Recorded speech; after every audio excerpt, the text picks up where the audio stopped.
What's going on, all you wild horror fanatics? It's your two favorite creepy uncles back here for Cinefellas, and tonight we're going to be talking about Blumhouse's brand new film that just was released on the Peacock streaming service, one we've been patiently awaiting.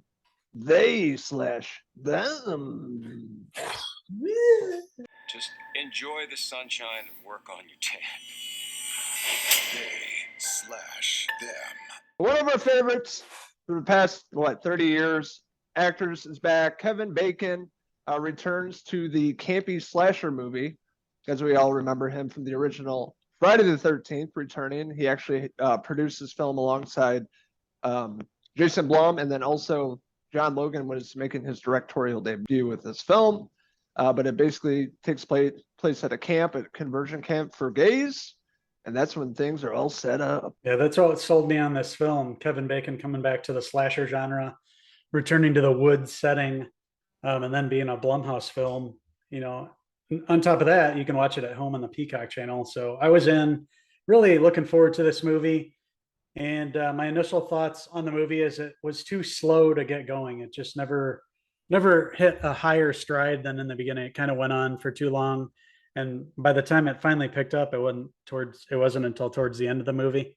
So a slow start. Most of their parents sent them to this conversion camp with Kevin Bacon there is the leader of the camp, sort of the main counselor who's going to talk to them. And, he basically explains to them, you don't have to be afraid here. We're not trying to change you. We just kind of want to let you discover yourselves here. So at first you're like, oh, he doesn't seem like a bad guy here. It's not like he's going to yell at them and try to, be a Bible thumper with them and talk about fire and brimstone. He just wanted them to like find themselves here. So that's how they set it up where, we don't know he's bad until later on. Yeah, we found out the real truth behind Whistler Camp is the name of this camp in the middle of nowhere. They don't have cell reception. It's all about healing and therapy and all that stuff. But this is really focused on the LGBTQ therapy conversion camp, essentially. So it sets up a lot of characters, which really from the get-go of it, the characters in this movie are all kind of stale and the acting wasn't very good. The best acting we got out of this movie is with Kevin Bacon. Anna Klumsky from My Girl, still doing her thing, still looks the same. The actress from True Blood was in this. Yeah, just really the workers at the camp, and the kids, not so much. No, I didn't really buy any of their acting either. There's some long pauses and looks at the camera that made me think that these are probably first time acting roles for a lot of these kids. Nothing completely horrible, but definitely you could tell this was subpar and not what I was hoping for, unfortunately.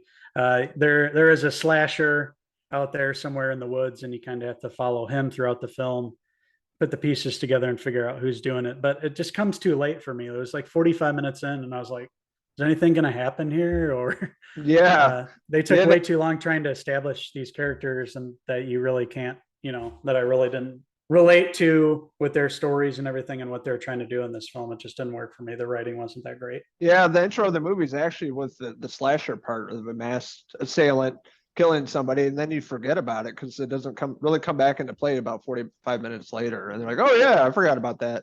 But what they're really trying to portray in this is a real life horror of conversion camps, that these take place, a real thing, and what these people are going through, it's terrifying. It's a real life horrors that are going on in this country. So they have a lot to say with this, the younger generation, everything they're going through, and then throwing in, a typical Blumhouse slasher in the background to throw something else into the mix, which was kind of good sometimes and other times distracting because you just forget about it. Doesn't necessarily make sense. I felt they spent too much time trying to form relationships between all the kids.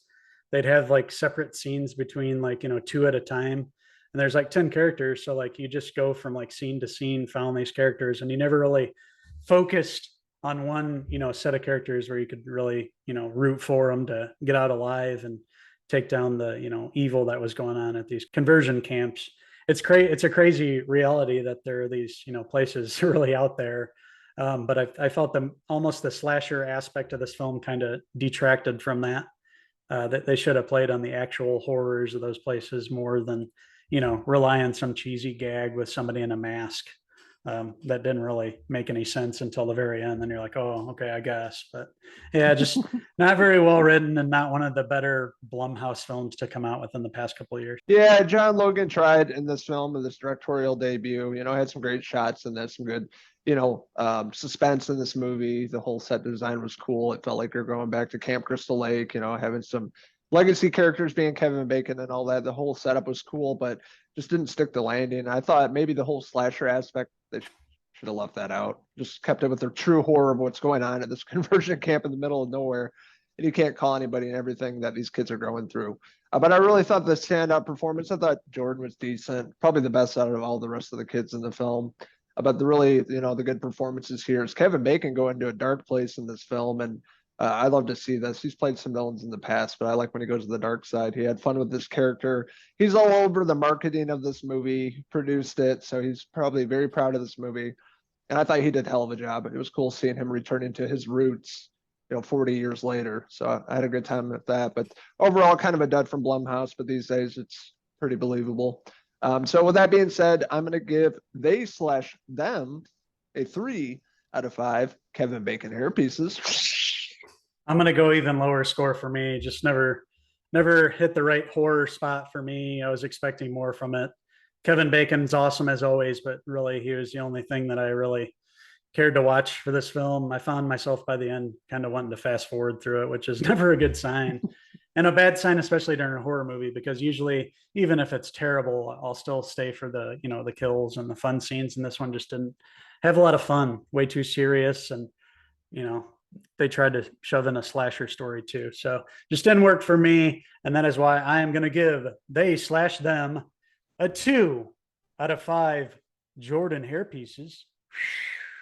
But we're all interested in hearing from you guys. What are your thoughts on the brand new film, They/them? What did you like about it? What didn't you like about it? What's your favorite Kevin Bacon movie?